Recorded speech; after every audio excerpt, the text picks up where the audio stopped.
Boa tarde, meu nome é Clara, eu sou enfermeira do Núcleo de Controle de Infecção Hospitalar do Hospital Regional de Taguatinga. Quero conversar um pouquinho hoje sobre o paciente, nós, enquanto profissionais de saúde, e a legislação. O que é, então, infecção hospitalar? Hoje, definido como IRAS, são as infecções relacionadas à assistência à saúde. É toda infecção adquirida após a admissão do paciente e que se manifesta durante a internação ou após a alta, quando ela puder ser relacionada com a internação ou com procedimentos hospitalares. A infecção hospitalar é toda manifestação clínica de infecção que se apresentar a partir de 72 horas após a admissão. Uma observação em relação aos recém-nascidos, quanto às infecções transmitidas por via transplacentária e as associadas à bolsa rota superior a 24 horas. As mãos continuam sendo o veículo mais eficiente para a transmissão das infecções. A estimativa da OMS aponta que 16 milhões de pessoas morram no mundo, anualmente, só por falta de higienização das mãos. Isso é um dado de 2017. A adesão à prática de higienização das mãos ainda é considerada baixa em serviços de saúde de todo o mundo. Coloco duas imagens para que a gente considere a importância da lavagem, higienização das mãos em casa, mas também levar em conta o ambiente de trabalho, a importância da higienização das mãos. E por que as pessoas não higienizam as mãos? Todos os anos são feitas campanhas para orientar os servidores, reforçar os servidores da saúde da importância da higienização correta das mãos. Dia 5 de maio é um dia que comemora o Dia Mundial de Higienização das Mãos. São feitas várias campanhas, vários treinamentos. E por que as pessoas ainda não higienizam as mãos?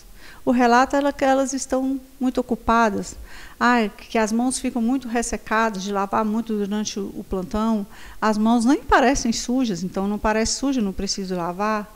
As pias não estão próximas do local de trabalho, próximas ao leito, dificultam o acesso à higienização das mãos. Falta papel, toalha, enfim, tem diversas desculpas relacionadas à higienização das mãos. E as mãos constituem ainda a principal via de transmissão de micro-organismos durante o nosso trabalho, durante a assistência à saúde. E o álcool gel? O álcool gel, hoje, ele é um recurso excelente para o nosso trabalho, porque a gente gasta menos tempo para usar o álcool gel, ele está mais acessível do que as pias, causa menos irritação e ressecamento da pele, é mais efetivo em reduzir o número de bactérias das mãos, melhora a prática de higienização das mãos. E quanto tempo que eu preciso usar o álcool gel na minha mão para que ele faça o efeito?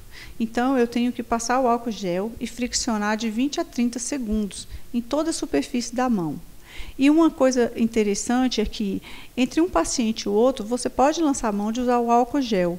E vai ver que, em até 10 vezes que você utilizou, que a mão fica pegajosa ou grudenta, e aí você pode fazer a higienização das mãos quando a sua mão já estiver com uma quantidade de álcool que já fique grudando na sua mão. Então, aqui é uma imagem muito comum do nosso dia a dia. Onde está a pia? Nesse caso, a pia está atrás do leito do paciente, atrás de várias bombas de infusão, debaixo do monitor, um lugar de difícil acesso. Então, quando nós falamos dos 5 momentos para a higienização das mãos, a gente tem que estar com isso muito bem acertado e lembrar que antes de tocar no paciente, do contato com o paciente, é preciso fazer a higienização das mãos. E antes de realizar qualquer procedimento asséptico, preciso fazer a higienização das mãos. Após a exposição a fluidos corporais, além de usar o EPI, além de usar a luva, fazer a higienização das mãos, antes e depois. Após o contato com o paciente e após o contato com o ambiente próximo ao paciente.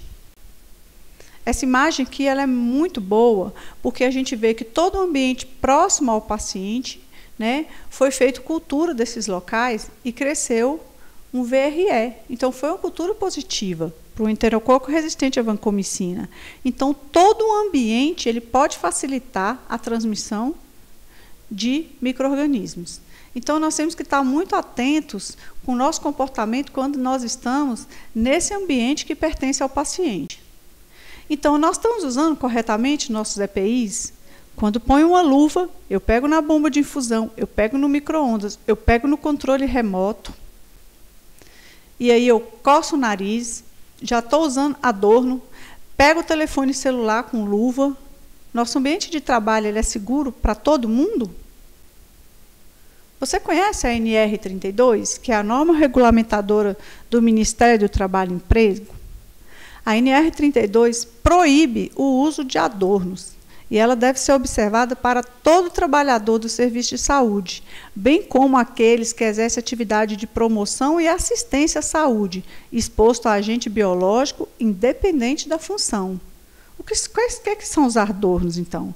Alianças, anéis, pulseira, relógios de uso pessoal, colares, brincos, broches, piercings expostos, gravatas e crachás pendurados com cordão. Seja com cordão, seja com pérola, então qualquer dispositivo que use que deixe o crachá pendurado. Então, coloquei aqui alguns exemplos de adorno. E vocês podem achar que a imagem é exagerada, mas se vocês observarem, tem muitos profissionais que usam adornos como estes, sim. Então, as mãos cheias de anéis, o pulso cheio de pulseira, colares, os piercings, os colares, mesmo que os colares curtinhos, os colares e pulseiras masculinas, um tanto de piercing nas orelhas e também o crachá pendurado com cordão. Aqui é fácil identificar os erros. Então, vamos começar. Um brinco comprido e um cabelo solto. O jaleco aberto, a roupa encostando no pé do paciente e o crachá encostando no pé do paciente. Um relógio de pulso. Na outra imagem, o crachá continua encostando no pé do paciente, o jaleco continua aberto. A mão do profissional de saúde, sem luvas, fazendo a retirada de um curativo. O relógio de pulso. Cabelo solto, brinco, colar. Aqui o profissional examinando o paciente, a roupa do profissional encostando no leito do paciente, o jaleco aberto, então, portanto, o jaleco não protege a sua roupa como deveria ser, o jaleco deve ser usado fechado e não aberto, expondo a sua roupa, para evitar que situações como essa aconteçam, e o crachá encostando na perna do paciente. E aí eu já faço uma observação em relação ao uso de aliança, de anéis, né? Mas as alianças, porque não adianta você fazer a higienização das mãos, calçar uma luva, seja de procedimento, seja luva estéril, se você não retirar a aliança. A NR32, ela diz que nenhum tipo de adorno é permitido ao profissional de saúde durante a sua atividade. Então, se o seu ambiente de trabalho é seguro, nós temos uma situação aqui muito comum, que é um profissional de enfermagem medicando um paciente. Ela está usando luvas direitinho, está com colar. Na política de adornos, diz que o profissional de saúde exposto a risco biológico não deve usar nenhum adorno, é proibido. E aí nós temos uma seringa com agulha exposta, sendo que o lacre dessa agulha não foi utilizado.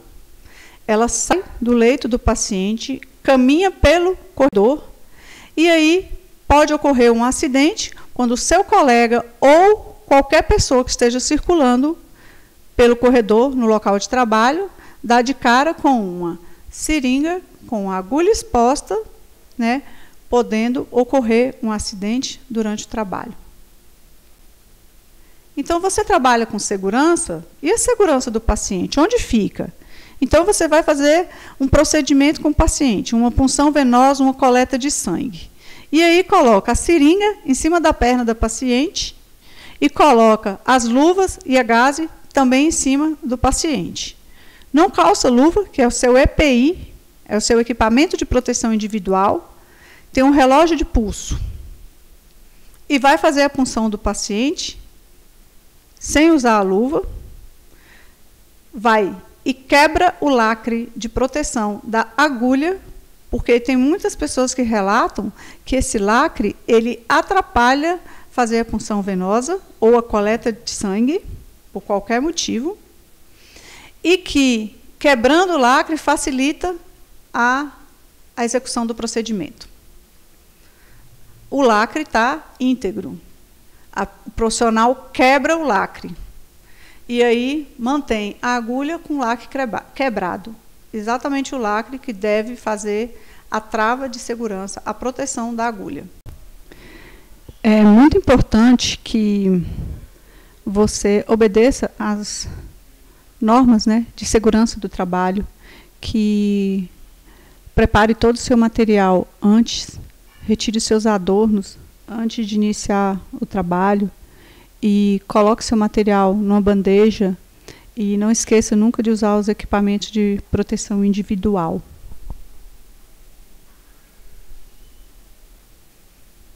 Então aqui ele está usando luvas, vai fazer a punção, mas comete um outro erro que eu tenho visto muitas pessoas fazerem.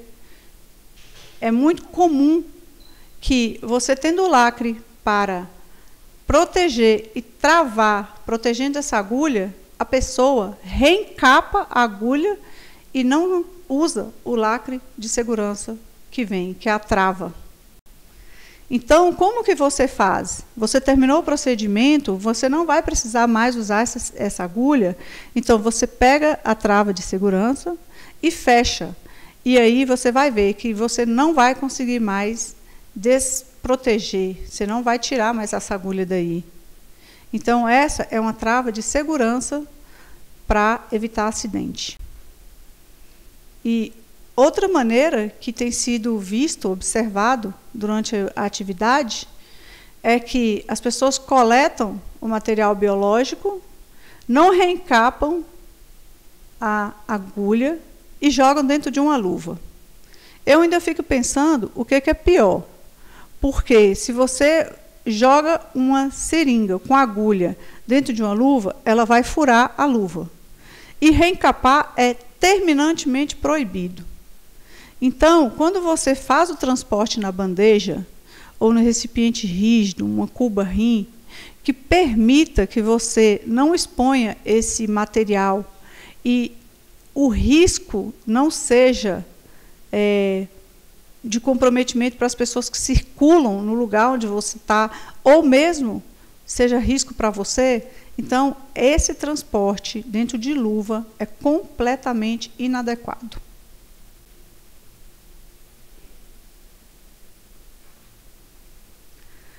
Os acidentes com material biológico, tipo desconexão da agulha e da seringa e reencape de agulhas, é a causa mais relevante de acidente. Os ferimentos com agulhas e materiais pérfuro-cortantes são considerados extremamente perigosos por serem potencialmente capazes de transmitir mais de 20 tipos de patógenos diferentes, sendo HIV, hepatite B e hepatite C os de maior relevância. Então, quando a gente está falando de material biológico e de pérfuro cortante, nós temos que lembrar que faz parte da nossa responsabilidade profissional. Então, você faz a coleta do sangue no leito do paciente e deixa a seringa agulhada ou tira, desconecta a agulha e deixa a agulha no colchão do paciente. E aí, além de ter executado um procedimento que coloca em risco o paciente, o seu trabalho, o transporte de material biológico é feito de maneira errada. Então, sai pelo corredor segurando a seringa, com o lacre quebrado, após reencapar. Olha o tanto de risco. Sendo que esse material deveria ser transportado numa bandeja. E aí eu aproveito para falar da apresentação pessoal. Como é a sua postura, sua apresentação, sua vestimenta, o uso do seu equipamento de proteção durante o seu trabalho? Então, veste um capote errado. Esse capote não é para ser usado em setores abertos, ele é destinado a procedimentos cirúrgicos e em setores fechados. E aí, coloca um gorro na cabeça e mantém os cabelos soltos. e o cabelo solto durante o exame físico do paciente. E aí, a roupa vestida errada, né? De maneira errada, e ainda expondo a sua vestimenta. Então, quando a gente fala do risco de trabalho de pérfuro cortante, ele está sendo descartado em local correto? Que tipo de material que tem que ir para aí? Que ser descartado aí? Então, a gente precisa ficar atento, porque hoje, todo material que você usa, o complexo seringa-agulha, ele tem que ser jogado aí. Mas a gente tem que observar que essa caixa tem um limite. Existe uma linha pontilhada de orientação do fabricante, orientando para não encher acima dessa linha. Porque quando você vê na primeira imagem as seringas expostas para fora, e essa imagem é uma imagem muito mais comum, né, do que a gente possa imaginar, você vê que ultrapassou a linha pontilhada. Então, quem vai fechar essa caixa? Qual o risco que ele está exposto? E aí, para a gente falar que na caixa de pérfuro cortante tem que ter material pérfuro cortante para descarte, então nós não podemos usar essa caixa de material pérfuro cortante para descartar outros materiais, tipo luva, embalagens. Essa caixa tinha pilha, bateria, luva, embalagem de gás, de seringa. Então, toda embalagem de seringa, de gás, materiais como luva e outros, eles deverão ser descartados no lixo, né, biológico. E nessa caixa de pérfuro cortante, nós vamos colocar as ampolas e a seringa e a agulha, sem desconectar. E na imagem da direita, nós vamos falar um pouco, já comentar, sobre a responsabilidade social. O descarte inadequado desse material em lixo comum, ele vai comprometer a saúde das pessoas que trabalham nesses lugares, né, expondo elas a riscos biológicos. Então, é muito importante, quando a gente orienta o paciente que faz uso de medicação venosa ou subcutânea em casa, que a gente oriente esse paciente a descartar todo esse material em recipiente rígido, como os vidros, os frascos de Comfort, que são recipientes de parede mais grossa, e não colocar em garrafas de refrigerante, que são garrafas que têm paredes mais finas e pode até perfurar. Então, essa orientação é importantíssima para que a gente dê para os pacientes, quando eles fazem uso, ou irão fazer uso desses medicamentos em casa, que eles possam recolher esse material e, quando já estiver cheio o recipiente, que eles levem a unidade de saúde mais próxima de casa, porque eles têm o local certo para fazer o descarte, que é na caixa de material pérfuro cortante.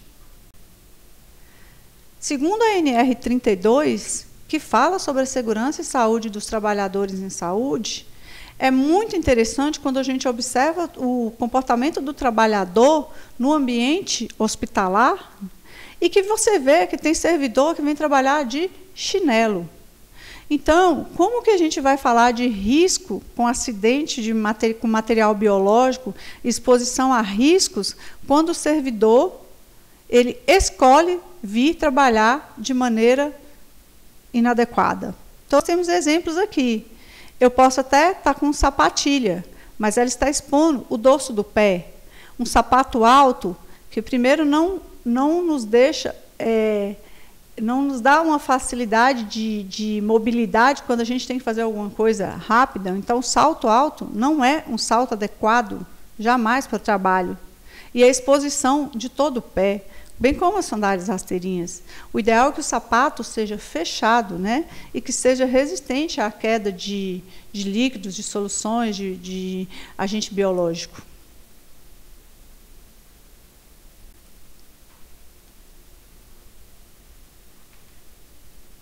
Então, nós cumprimos as normas, né, de trabalho.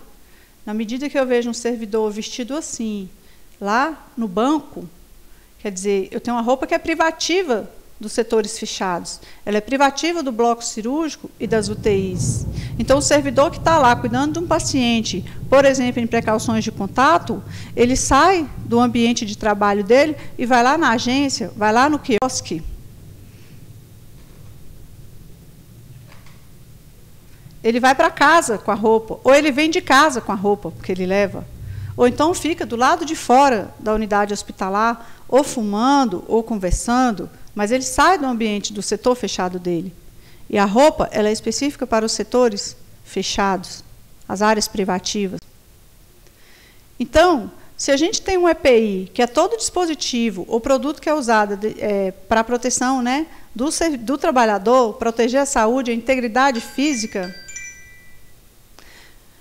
a gente tem a imagem de uma pessoa usando um capacete, mas esse capacete está em local adequado? Ele realmente está fazendo a proteção? Então, nós podemos comparar o uso de um EPI de maneira correta e um que, embora ele esteja usando, ele não está usando de maneira adequada. Então, nós temos que ter muito cuidado com a improvisação. Porque aqui a imagem a gente tem dizendo que esse é o melhor celular, tem filmadora, tem câmera, né, MP3, cartão de memória, mas realmente ele vai funcionar? A improvisação vai funcionar? Então, mesmo que diversas campanhas sejam feitas, é muito difícil também convencer as pessoas do comportamento delas. Então, o jaleco, ele não está na moda, né? O jaleco foi feito para você usá-lo fechado para proteger a sua roupa, a roupa que você vem de casa. E mesmo que essa cena pareça para nós absurda, o fato da gente não higienizar a mão adequadamente, né? E aqui ele está comendo um sanduíche com as mãos enluvadas, né? Simboliza para nós que ele pode até estar comendo com a luva, né? Com as mãos enluvadas, mas ele higienizou as mãos? E por que ele está usando luva para comer um sanduíche? Né? Então, você usa seu equipamento de proteção individual corretamente? Porque não adianta nada você pegar uma luva e proteger você e sair tocando em absolutamente tudo que você vê pela frente. Então, a luva ela tem um papel importante, ela está destinada, né, a usar quando você for cuidar de um paciente e que você vai entrar em contato com o paciente e vai manusear as coisas próximas do paciente e as excreções, as secreções, na hora do banho. Então, não justifica a pessoa ficar usando luva durante o plantão, né? E exatamente para que ela está usando? Então, nós já fizemos aqui no hospital diversas campanhas sobre jaleco e roupa privativa.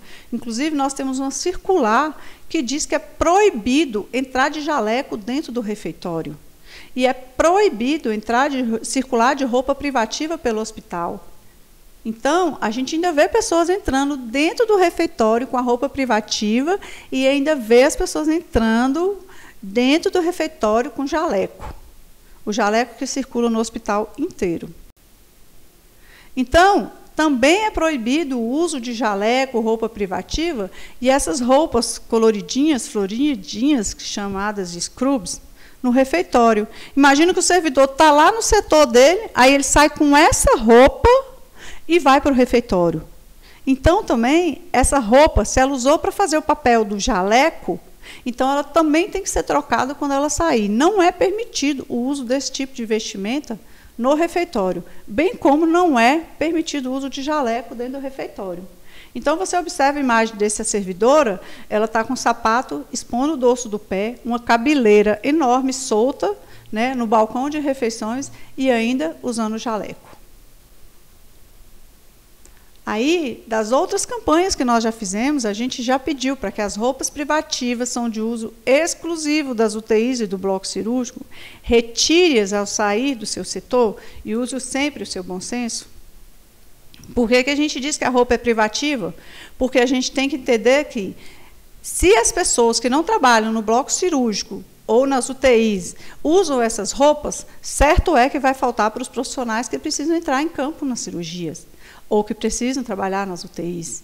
Então, a gente pede que use sempre o seu bom senso, para que as pessoas não fiquem usando essa roupa de maneira inadvertida. Porque todo herói sabe a hora certa de usar seu traje. É muito legal, porque quando a gente percebe que o profissional tem um comportamento diferenciado, né, e ele entende a responsabilidade dele de usar o seu equipamento de proteção, usar a sua roupa, né, seu instrumento de trabalho, né, a gente fala que a gente tem o apoio dele e sabe que ele conhece as normas. E nós também já fizemos um pedido para que a pessoa retire o jaleco antes de entrar no refeitório e lembre-se de guardar o estetoscópio, porque a colaboração de cada um de nós, ele faz toda a diferença. E mesmo que as pessoas digam para a gente que ainda veem pessoas entrando de jaleco no refeitório, que pessoas ainda que não obedecem a esse tipo de orientação, né? Que, na verdade, existe uma circular que determina, é proibido. Existe uma norma regulamentadora do Ministério do Trabalho e Emprego dizendo que é proibido o uso de adornos. Então, não adianta você justificar se você vem de brinco, se na hora de fazer o atendimento está com aliança, faz a higienização das mãos, faz até a escovação e não retira a aliança, não retira o relógio. Então, essas atitudes pequenas, elas fazem a diferença nos profissionais e no nosso trabalho. Então, a gente tem que fazer o que é certo e não o que é fácil, porque o nome disso é ética. E aqui, Deus está vendo você ignorar os 5 momentos para a higienização das mãos. Claro que é só uma brincadeira, né? Mas a gente precisa entender que nós não precisamos ser vigiados por ninguém para a gente fazer o nosso trabalho, executar a técnica, lembrando que é benefício para todo mundo, para você que cuida do paciente e o paciente que está sendo assistido por você. E sua melhor desculpa, ela não pode ser mais forte que o seu desejo, porque o nome disso é vontade. E nós precisamos, no meio de todas as dificuldades, nós precisamos lembrar que qualquer um de nós pode ser paciente um dia. E como que nós gostaríamos de ser tratados? Essa é a reflexão que eu deixo para vocês. Deixo também o meu contato e me coloco à disposição para que vocês precisarem de qualquer outros esclarecimentos. Obrigada.